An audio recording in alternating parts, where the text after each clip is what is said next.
More than 5 years ago, DirecTV put the Dan Patrick Show on air, and the sports world did rejoice. Now, Dan would serve as the captain of the ship, while the four bumbling idiots, the Danettes, would degrade the brand. Dan gives them the precious gift of being on TV and radio every day. How do they repay him? By finding new empathetic ways to steal his airtime. So, what does DirecTV do with this little problem? I'm glad you asked. They do exactly the opposite of what you're thinking. They give them their own show in addition to letting them ride Dan's wake. Surf's up, buddy. Well, that's what do we call this crown jewel of broadcasting? Again, I'm glad you asked. That's right, Teller. It's the box score. And it starts right now. I don't know a lot about sports, but I can drink a lot of beer. My motto is simple. C's get degrees. Need a long, inappropriate hug? I'm your man. I think I'm smarter than you, because I probably am. Howard Coward for box score. Hello and welcome to the box score. I'm Brock in Los Angeles, joined by the Danettes in Milford, Connecticut. Deflategate is still above the fold, of course, and Jim Gray had his crack at Tom Brady last night and couldn't really crack the exterior on him. Paulie, would Dan have agreed to do that interview knowing he couldn't go in as depth as he might have wanted to? That's a really tough topic because Jim Gray is at not a planned news interview. He was at like a kind of a meet and greet with Tom Brady, a night with Tom Brady at a little college. And they realized how much interest was there. And there's a reason Jim Gray is there. He's got a relationship with Tom Brady. That doesn't mean that Jim's not going to ask tough questions. But in that setting, I would have said to Jim Gray, if I were advising him, either ask the question or don't touch the topic whatsoever, because you don't want to put your foot halfway into the pool. Ask Tom Brady if he participated or knew about a plan to deflate the footballs past the legal limits. That's it. One question.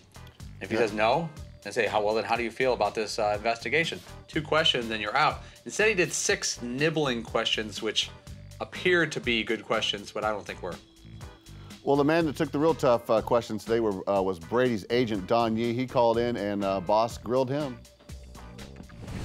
Did Tom participate or know about a plan to deflate those footballs? No. Have you talked to him about it? Yes, we talk regularly. If Tom is suspended, what will you do? Well, I don't want to get into hypotheticals. We'll have that discussion. But you do have to do hypothetical as his agent because you got to look at best case, worst case scenario here. I believe the league is gauging public reaction to this. And I think that's going to dictate how they proceed. I think that's unfortunate. I hope that I'm wrong. I hope that I'm completely wrong about that. Yeah, I wish he would have been a little more forthcoming. I know the position he's in, and as a lawyer, you know, you're couching your words, and you got to be careful, you know, as far as how the so-called process is going to play out. But I wish when Dan asked that question, he would have said, you know, we'll be outraged if he gets even a 1-game suspension. There's like no way we're going to put up with that, and we're going to, you know, to the fullest extent of the law, we're going to appeal it, and we're not going to accept anything that has to do with Brady missing opening night Thursday at home against the Steelers, or you know, any type of major, you know, financial damage as far as fines and things like that. And you know, I was kind of hoping, you know, if he's so innocent, Tom, that there would be a little more anger and frustration in his voice beyond what he put out in the press release and the way he responded there to Dan. Yeah, I half agree with you, but he also answered the direct question. If Tom had any knowledge or participated in any way with this deflating the footballs past the legal limit, with the answer no. Not no, he didn't know this, no, he didn't. It was a no, a yes-no question, which is very good to me. I think that was a good answer. It was controlled. He had a couple other comments. He jabbed the commissioner a lot. Like, wow, I hope this isn't done with public pressure.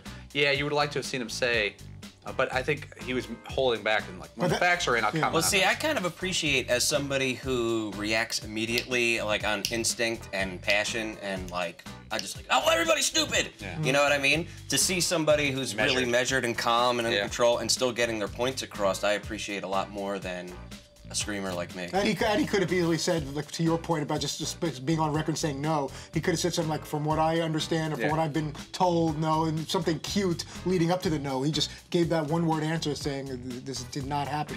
No wiggle room with that one. Let's take a ride in the box score time machine and go fast forward a year. Future McLovin, how did Tom Brady's 2015-2016 season go? Oh my God. Awesome. Are you kidding me? Do you remember what happened after Spygate? They went on a 16-0 run. And you know, my theory on the Patriots, they're in the crappiest division of all crappy divisions. I mean, look at the quarterbacks they're playing. They could drop the first 8 games and win the division by 2 games. So honestly, they'll be fine. Although losing Revis is huge.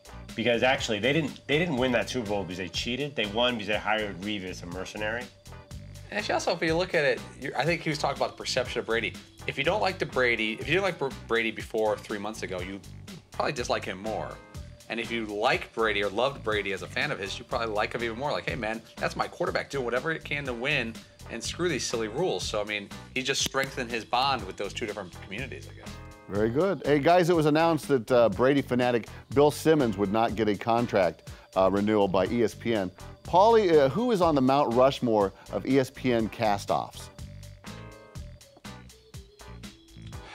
Let's see, cast-offs. Well, I mean, cast-offs means that they were cast away by ESPN. Or people that leave, well, Dan, Rich Eisen, us 3 right here. Well, I mean, we've been much more successful since we left. That's a 5-person Mount Rushmore. Yeah. We'll share it. We'll have little heads. Yeah. Did you put Oberman on that list? If he was back. Well, no, because I do like what Oberman did in his career. He went to politics and really carved out a real great niche for himself, whether you like him or not. And Kilborn was on his way and then kind of went sideways. Just disappeared. Yeah, disappeared. And he's a talent, a great talent, I think, Craig Kilborn. So I'm kind of miss that guy. He disappeared indeed. Simmons, disappearing from ESPN, reminded the boss of his big conclusion at the mothership.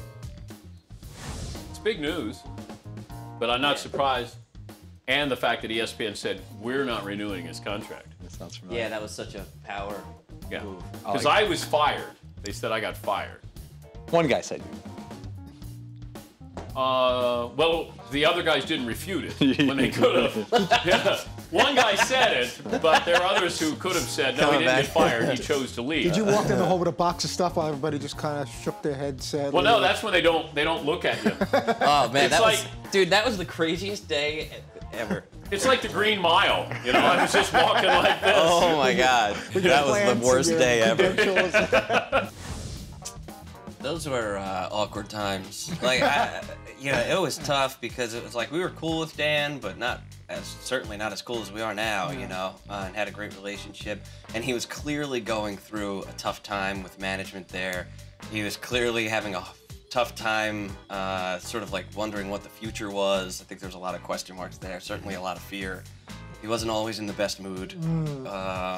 And just having that, I remember the day it basically all came to a head, and it was just like, all right, that's it. And then there were a few months of like, okay, well, you can do the show. No, you can't do the show now. Now, yes, you can do the show. And it was just really all bizarre. But that last day was just so uncomfortable. You have like this farewell tour of like awesome guests. Like Ken Griffey Jr. was on, and Ron Burgundy, and then just walked out of the studio. Yeah, Friday, August 17th, 2007. So awkward. That was tough. Last show. Tough times. Hey, Fritzy, have you ever been fired from a job? No, I have not. But you'll like anyone else, you have your ups and downs where you think about like how much longer you want to do something, or you're getting burnt out, or you appreciate it enough, or what the current position you're in, what that might lead to, or what you want it to. That applies to you right now? No, not now. But as far as you think about your goals. They used to always bother me, even back in high school and college. I didn't know exactly what I wanted to do, and even when I started in sports broadcasting, as an intern in New York, I'm like, I didn't have like a dream job necessarily in mind. And some people don't. I've grown to realize that if you work hard and you're passionate about something, opportunities will hopefully you'll meet the right people and doors will open, and you don't have to necessarily have a specific dream job in mind. What we're doing now is about as close as it gets, and some of the things we've accomplished and what we've experienced with Dan.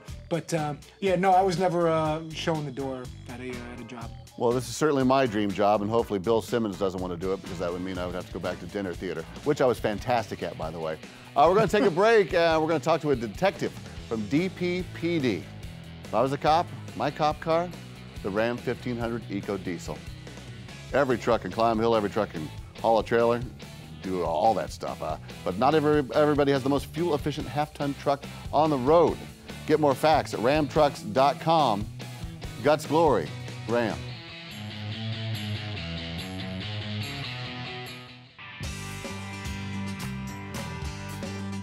The ball is a good guy to tell me your game master.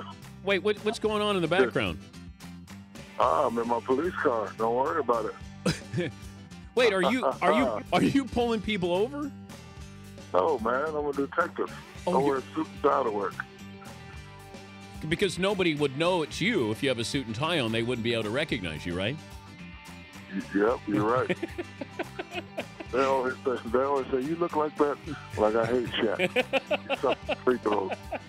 The dude didn't concentrate on his free throws. Welcome back to the Box Score. Today you guys got a visit from Kazam himself, Shaquille O'Neal. Now, Shaq has had a couple careers besides basketball. He's been a rapper, an actor, a TV analyst, and right now a detective, as he called in today. McLovin, if you were a retiring athlete, what profession would you go into? Oh, I'd be a blogger for the Dan Patrick Show. The dream of every... You would be like an English professor or something? I could totally see you teaching. Yeah, I would just stay home and watch TV all day. Eating Fruit Loops. Yeah. I do that now. Maybe golf. I wouldn't coach. That seems like a lot of work. I would try and get into TV because we all know how easy that is. Yes. For an athlete. Very tough question to you, Seton. Who would you rather co-star in a buddy cop movie, Shaq or Mark Wahlberg? Oh, man. Wahlberg's higher grossing usually. Yeah, Wahlberg could actually carry a movie. Yeah. Shaq can't. And it might be taken a little more seriously. And now that means that you, man, can you also be funny in the movie if you're with Shaq? Because like one of them has to be sort of more of the straight man, and the other one's the funny guy. He's Mark gonna have to Wahlberg be is the probably funny- going to be more of the straight man, Tough so guy. that means you could be the funny guy. Like you're going to be Spade to Chris Farley. Yeah, you're more bumbling. Yeah. Yeah, man. Maybe Wahlberg, just so it's big in Boston. Maggie Mac. No, probably Shaq. Yeah, say hello to your mother. Hey, Paulie, if you could transform one athlete in history into a policeman, who would be the scariest athlete turned cop ever? Usain Bolt. I mean, you know, people always run from cops, and the cops have to either shoot or tase. He wouldn't need a gun or a taser. He would catch you probably within the first 60 meters, no doubt, no matter who you are. Literally, he could catch everybody on Earth. Like, there's not one guy, even with all the equipment on. If he had the hat, the bad shoes, and the bad uniform, he's still catching. I mean, he's catching the second fastest guy on Earth. Could you imagine though, like being out at like a bar or something, like a fight breaks out or something, you're like scuffling, whatever, right? And you turn around and it's like Lawrence Taylor in a cop uniform waiting to come get you. Like, holy shit. Awful. Hey, Fritzy, if you were a cop, what would your cool catchphrase be when you arrested a criminal? Cool catchphrase. I'd probably say something like, perpetrator, meet the perpetrator. I'm going to ride you hard when we get downtown. And that's a guy you're arresting. It could be, who knows what it could be. Hopefully it'll be a female. And That's not how you thought about it. What in the hell is wrong with that? That came right off the top of your head. And then I'd probably say, now slip on these handcuffs and shut up. By hook or by crook, you're going to get booked. You feeling me? Yeah. Yeah, that works on a cop show, or Mother's Day is right around the corner at the Fritzy household. Okay, stay with us. We are growing old together with the Danettes. So thoughtful.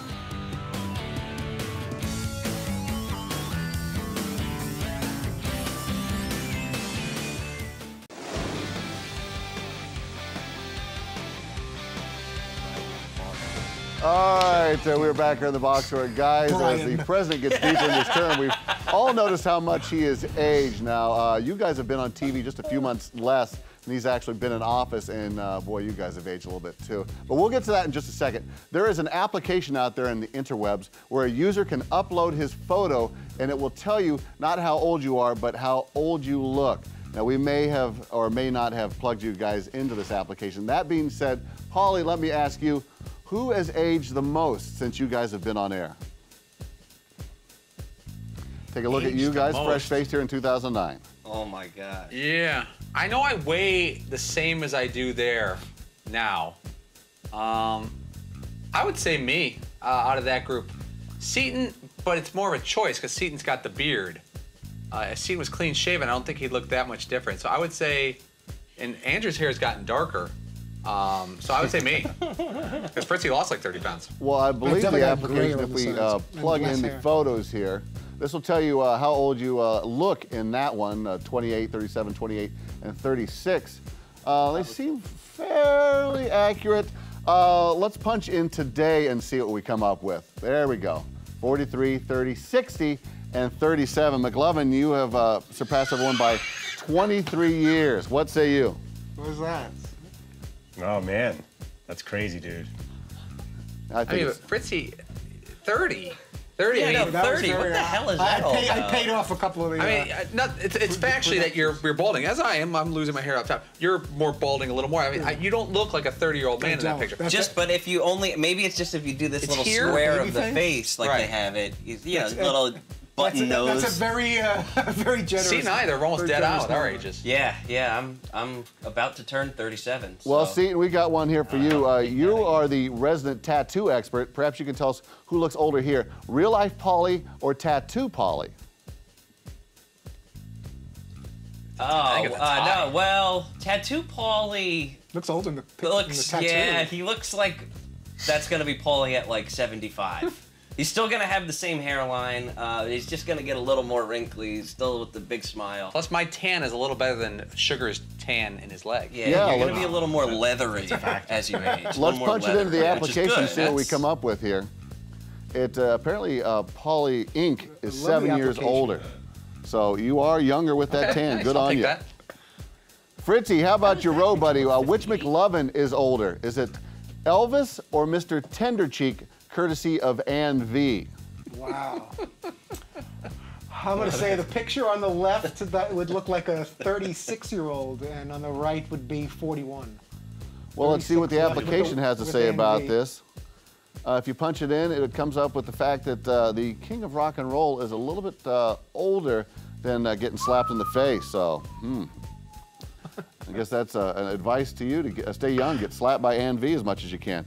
All right, McLovin. How about Fritzy? We all love when he wears the Bieber wig, but how much younger does he look when he sports it? What is that? That face is so ridiculous. Those are both real pictures. The one on the left is ironically younger. Well, let's see what technology has to say about all this.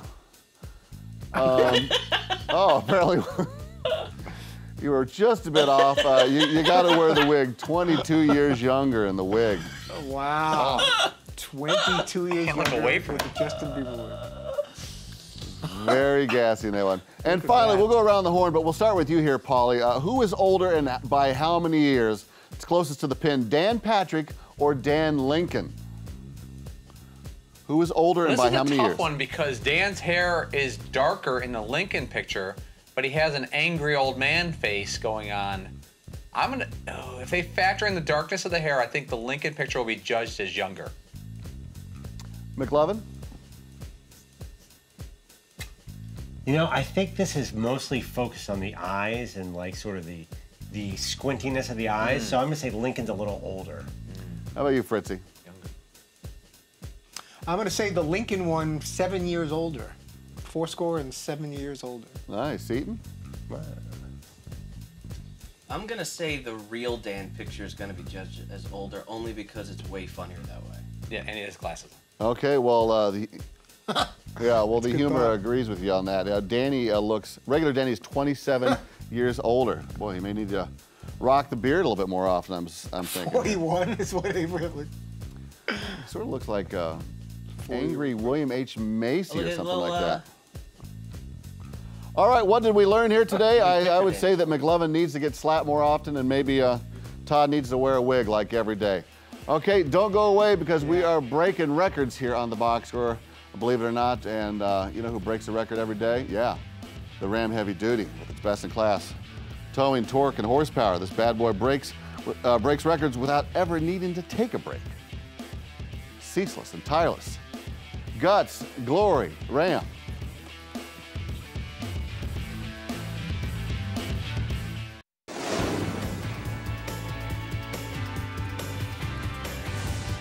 We're closing up shop here on the Box Score Saloon. Well, folks, if you see that smile beaming on Seaton's face, it's because his hero, A-Rod, hit his 661st home run, surpassing Willie Mays to be 4th on the all-time list.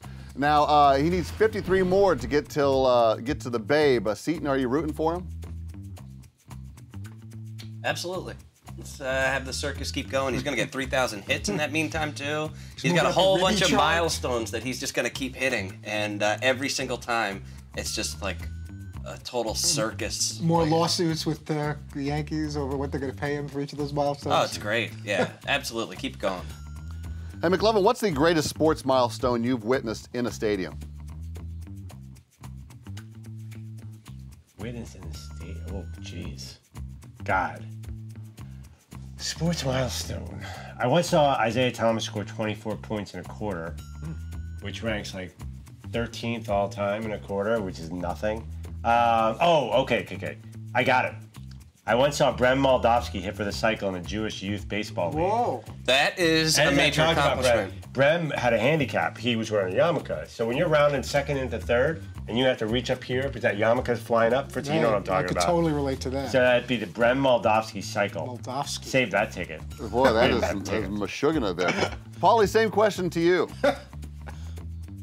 Walter Payton breaking Jim Brown's rushing record. I think it was October 21st, 1984. Yeah, see, that's a little better than mine. Yeah. A little bit. Slightly. That was literally one of the great days of my life. You guys know how I feel about Walter Payton. To be in that building, I remember walking up and I can't believe I'm here. I can't believe we pulled it off and got tickets to this. And it was freezing, even in October, and I loved every second of it. Fritz, you're down 30 pounds, which is a huge milestone in itself. What is the one milestone you are working hardest towards in your career? Fastest guy to put 30 pounds back on. The milestone in my career. Could it be my personal career, or does it have to be professional career? I don't know what my professional career specific goal is, but personally, I've been trying very hard to convince my wife that we should at least experiment once with another young female. It's not going very well. But a threesome is very important to me, and I put that right up there with any of my children's future accomplishments. You brought it out there. I'm going to ask: Have you literally asked, in all reality, that question? Just a yes or no. Yeah, but it's important to answer it this way. I have hinted at it many times. I never specifically said we should have a threesome. Well, the way that you get around that is you throw it out there like a joke. Right.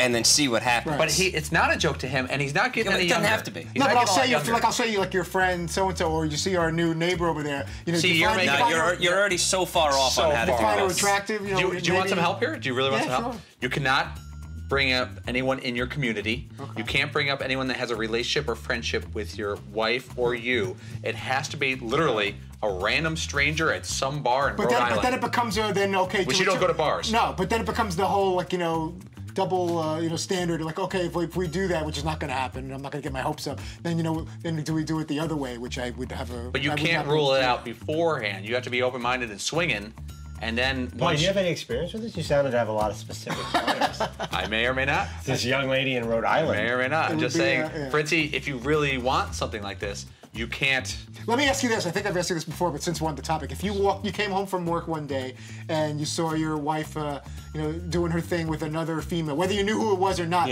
would you be like totally turned on by that, or would you be like, I can't believe you're cheating on me? Would that be something? It depends if you're invited in.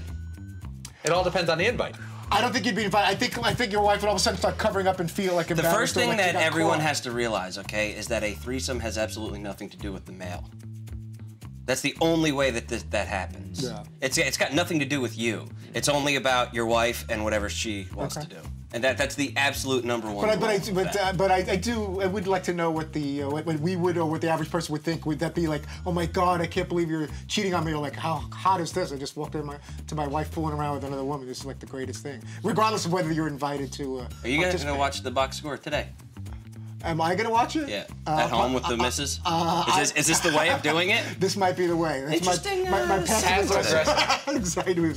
passive-aggressive way of getting the point across. But this is the least passive-aggressive way, because you're doing it on national television. So it's actually pretty aggressive. It's indirect. But somehow it's still more comfortable to chat about it with you guys, even though it's national television, than to actually just straight out look my wife in the eyes and say, so what do you think? But you know, if you're Tammy on the PTA, I don't know. If you continue to be passive about it, it will never happen.